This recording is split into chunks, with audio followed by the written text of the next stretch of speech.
What is up, everybody? We're back here at King Film Sports for the NFL Week 18 picks, predictions, and betting locks. Wow, we are to the end of the NFL regular season, on to 2024 here, and we have 16 more matchups until we reach the NFL playoffs.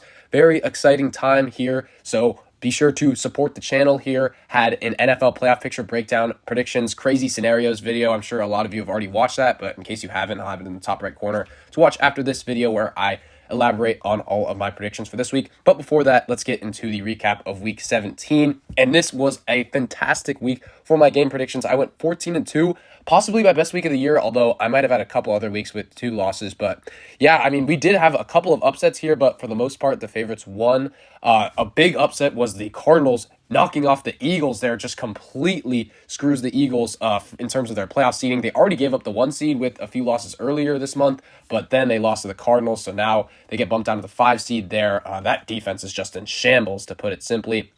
Then the Seahawks, very similar. I mean, they just let the Steelers run all over them, and they controlled their playoff destiny last week. They do not this week. They need to win and get some help there. The Steelers are still alive. That was just kind of an odd result, being that it was in Seattle. The Seahawks team looked to be playing better. And then the last thing that I have to mention is that the free lock of the week got absolutely jobbed in this one. The Bengals were up 17-7, and I remember thinking the Bengals could give up 17 points straight and still be covering, as the Chiefs would only win by 7. And you know what happened from that point on? The Chiefs score 18 points, all field goals, and the free lock of the week ends up losing by a half a point there. Absolutely brutal. Just the Chiefs offense were driving every possession into Bengals territory. They did not capitalize, just kept knocking in field goals, and that Bengals offense just could do nothing in that second half. So brutal for the lock of the week, but still 13-4 on the season. We look to get right this week. So now let's get into the betting locks recap, and I must tell you guys to check out the Betting Picks Discord, link in the description. As always, this past year, we made about 39 units there, so around a 40% return on your money. You're not going to be getting that on the stock market or anywhere else, so be sure to check out the Picks Discord, and in this new year, we look to be doing better numbers than that. So let's get into this Betting Locks recap of this past week, and not on the screen, we had the Jets plus 7.5 on Thursday Night Football. That did not end up hitting. Flacco was absolutely cooking there, and the Jets are just a disaster. And then on Saturday, we had the Lions plus 6, and that was a crazy game there late. Looked like the Lions were covering all game, and then Goff has a late interception. The Cowboys get a field goal up by 7. Then Goff leads the Lions down 75 yards. Looked easy. I mean, that Cowboys defense, that has to be concerning for them in the playoffs, the fact that the Lions just drove it down the field like that. And then obviously the story of the game was the 2-point conversion where they throw it to the left tackle, Decker, but he apparently was ineligible downfield and get an illegal touching penalty. Then the Lions on the 7-yard line still go for it. Micah Parsons jumps off sides, and then from the 4-yard line on the third 2-point attempt, they cannot connect there. So the Cowboys end up winning by 1 there. Riveting game, and we end up hitting our betting lock plus 6. But wow, that was just classic NFL entertainment there on Saturday night. And the Cowboys end up winning by 1, but we cover. Then on Sunday here, as you see, in that Falcons-Bears game, we had a half unit on plus 3, the spread for the Falcons, and on the under. My justification here was that I thought it was going to be a very windy game, gusts up above 20 miles an hour, and there was also some sleet and snow, so I thought that that would muck it up, and I thought the Falcons would be good on the ground. Turns out that the teams didn't really have a problem throwing the football. Justin Fields cooked through the air, and this Falcons team just is not that good, so lost both of those there, but only a half unit on each, so only lost 1.1 on both of them. Then Bills minus 13. I mean, this one was pretty unfortunate, being that the Patriots took the opening kickoff return back for a touchdown, and then they had 4 turnovers. Most of them set up the Bills inside the red zone. One of them was an outright pick 6. But still, the Bills could not cover this spread, as they were just too sloppy in their own right throughout the game. Josh Allen and the offense has not looked right all season, so they were not able to cover the spread, even though the Patriots looked to do everything to make that happen. Then we had the Niners minus 13, and this one was in choppy water in the second quarter, 10-10, but then the Niners offense started cooking, and their defense got a couple interceptions on Sam Howell there, so they ended up winning by 17. Then you had the Dolphins plus 4, and this one looked good in the first quarter, but then Tyreek Hill drops a touchdown. They have to settle for the field goal. And more importantly, I mean, this Dolphins defense is absolutely fraudulent here. Let up 56 points to the Ravens there. Lamar Jackson, perfect passer rating, locked up the NFL MVP this season for sure there. I mean, just not even close. I think that the defense is more of a problem for this team, but also Tua, just not good against the elite teams. We've seen that throughout his career, so tough bet for us there. Then we had the Giants plus 6. They kept it close against the Rams. Rams needed that one for their playoff hopes and almost gave it up late. thought that the Giants had a great chance to win that game. Just shows that Tyrod Taylor is much better than Tommy DeVito. I do not know why they had been playing Tommy DeVito for so long there. Then we get to the Cardinals, as I mentioned. We had them plus 11.5 there. They end up covering and winning outright, even though in the first half they were down 15 because the Eagles got a 99-yard pick six there, but thought that the right team ended up winning. Then we had the Saints plus 3 in Tampa Bay, and this one was just a masterclass, a sharp special, as the Saints dominated the Bucks all game, even though it was in Tampa Bay. The Saints were due for some type of regression in that spot, coming off of a long week, and they absolutely dominated Baker Mayfield and the Bucks, still alive for the playoffs there. Then we had the Broncos minus 3 in this one. Just didn't think there was a big drop-off between Russell Wilson and Jarrett Stidham, and that Broncos defense played well, hemmed in that Chargers offense, so the Broncos ended up covering and winning there at home. Then, as I mentioned, free lock of the week, Bengals get screwed by a half a point. And then the Sunday Night Football game, we had the Packers plus 110 here. Thought this one was an easy lock, and I was just astounded when the Vikings announced they were playing Jared Hall. He's just not that good. Even with Nick Mullins, it was going to be a struggle, but Packers were just the way better team in that one, so get that one done. So on the week, we were up 1.6 units. That gets us up to 6.8 on the year. Still a little bit disappointing for us, but we're trending in the right direction. Hopefully, we get above 10 units by the end of the season. And then the game picks, as I mentioned, 14-2 there gets us up to 67% on the year. So with that being said, let's head into the week 18 predictions here, and we have a couple of good Saturday matchups ahead. So first one, Steelers at Ravens. I'm taking the Steelers here because this one really matters for their playoff hopes, and they get a bit lucky that the Ravens already clinched a 1 seed, will likely be resting a lot of starters, including Lamar in this one. But I do not think it's going to be as simple as the Steelers winning this game in a blowout. No, this one is in Baltimore. The fans are going to be juiced for this game, rivalry game, and they're going to want to ruin the Steelers' playoff chances. They will play hard under John Harbaugh in this one. I think it'll be a very grimy, low-scoring game. I do not think that the Steelers will have as much success as they did on the ground last week in Seattle, but with that being said, I think the Steelers win this game very close. Then you've got the Texans and the Colts. This one is massive for playoff ramifications. The winner is in, and the loser is most likely out. And here, I am taking the Texans to win behind C.J. Stroud. I know that the Texans have not been as good on the road, but I just think that Stroud is so much better than Minshew. That will outweigh the other factors. Not to mention that this Texans defense has been coming alive. Will Anderson, 3 sacks last week, and they absolutely lit up the Titans at home. That game wasn't even close, whereas the Colts had a very close win against the Raiders last week. Just showed that they're such an inconsistent team. Really a great story that they've gotten this far, but I just trust the Texans a lot more in that one. Then you get to the Bucks and the Panthers. I think this one will be a very close game. I think that the Panthers got blown out last week, but they are due for a bounce back here. This is their Super Bowl, 2-14.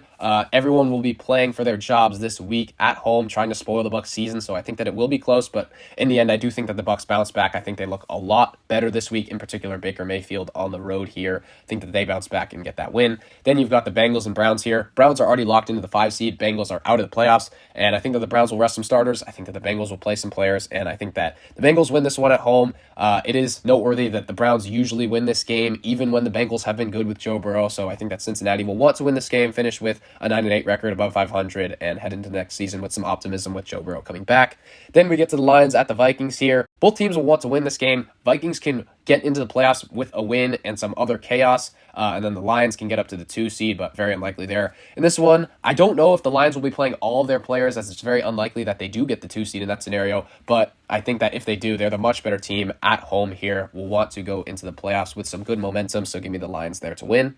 Then we get to a meaningless matchup, Jets at the Patriots. Now, the Jets have not beaten the Patriots, I think, since 2015, so they'll want to get that monkey off their back. This might also be Bill Belichick's last ever game with the Patriots. We'll see on that story. In this one, I'm going to take the Jets. I mean, really just doesn't matter here, but coming off of the long rest here, and Salah will be coming back most likely for the Jets, so I think they'll want to get this win.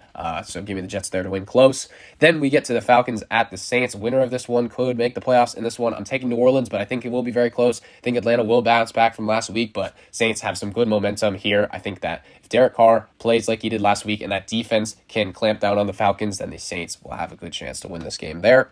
Then we get to our lock of the week. Look to bounce back here. In this one, we're taking the Titans +6 at home to try and spoil the Jags season in this one. And I just think that this Jags team, coming off of the 4-game losing streak, yes, they did beat a horrible Panthers team last week in dominating fashion, but that one was at home here. This one's in Tennessee. There are rumblings that this might be Vrabel's last game as the Titans head coach. This is a classic spoiler spot from him at home. Still think that the Jags win this game, but Titans, I don't know who's going to be playing quarterback, Tannehill or Levis. Really doesn't matter in this one. This might also be Derrick Henry's last game as a Titan, so I just think at home here, they're going to get everyone going. They're going to be juiced to play a great game here, and I don't know if Lawrence or Beathard plays. If Beathard plays, I think the Titans could win outright here, and if Lawrence plays, I still think he's going to be banged up there, so I think that offense will look choppy here. I think it's going to be a low-scoring, ugly game where the Titans cover the 6.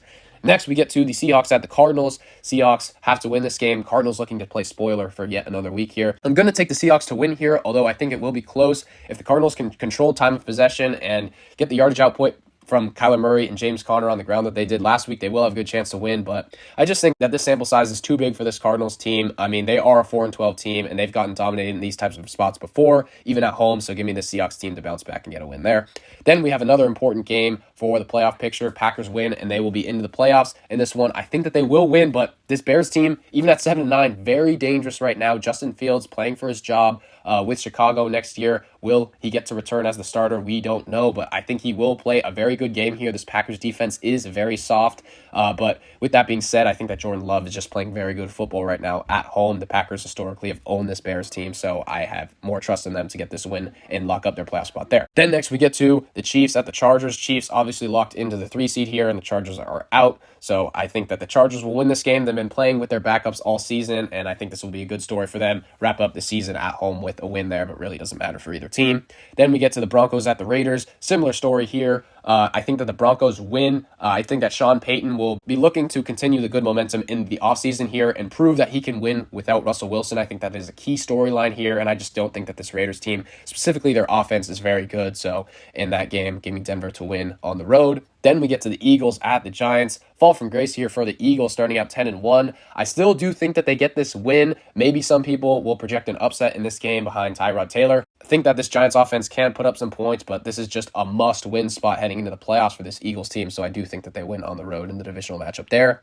Then we get to the Rams at the Niners here. Don't really know who's going to be playing for either team in this one, as the Rams are locked into the playoffs, can finish as either the 6th or the 7th seed. The Niners are obviously locked into the 1 seed. I think that a lot of starters will be out in this one. Christian McCaffrey's out. We'll see if the quarterbacks of these two teams end up playing here. I do have more faith in Sam Darnold than I do the Rams backup, potentially, who I guess at this point would be Carson Wentz. And I just think that this Rams team, this Rams roster in general is patchwork. They have a few great players on both sides of the ball, but past that, I do not think that this team has much depth compared to the Niners here. So in this game, we'll see who ends up playing. I think that will dictate who wins, but I think that the Niners will end up winning that one at home there. Then we get to the Cowboys at the Commanders. In this one, I've got the Cowboys winning on the road. This Commanders team is just an abject disaster at this point. 4-12. Ron Rivera likely done as head coach. Sam Howell, Jacoby Brissett, whoever they end up playing at quarterback, probably will not be returning next year. So I think that the Cowboys will lock up the NFC East with a win on the road there. And that gets us to game 272, Sunday Night Football here for all the marbles here in the AFC East. The Bills, if they win, will be the number 2 seed, and if they lose, they could be out of the playoffs. Dolphins, obviously, if they win, they could be the number 2 seed there. In this one, give me the Bills to win this one on the road here. And I know that a lot of people are talking them up as a potential Super Bowl contender from being 6-6. I don't think that over this win streak over the last month, they've been playing particularly great football. They've just been winning games, but I just cannot pick this Miami team. I mean, they are so fraudulent in these big games. I was surprised on Christmas Eve when they beat the Cowboys there, but Dallas did make a few big errors in that game. Miami obviously has a few big injuries as well. Mostert was out last week. Waddle was out last week, and then they have some big injuries on the defense with Phillips, and then Bradley Chubb just got injured, and then a couple of players out in their secondary. So this team is just in shambles right now heading into the playoffs. Very brutal spot for them, and I just think that Josh Allen will play much better than Tua in this clutch time spot. Even in Miami, give me this Bills team to dominate in that one. So with all that being said, let me know what you guys think of my predictions down below in the comments. Do you agree with a lot of my predictions here? How do you think that these results will impact the playoff picture? Do you agree with my lock of the week, Titans +6 to keep it close against the Jaguars? Be sure to check out the Betting Picks Discord, link in description. As always, be sure to like and subscribe, and I'll see you all in the next one.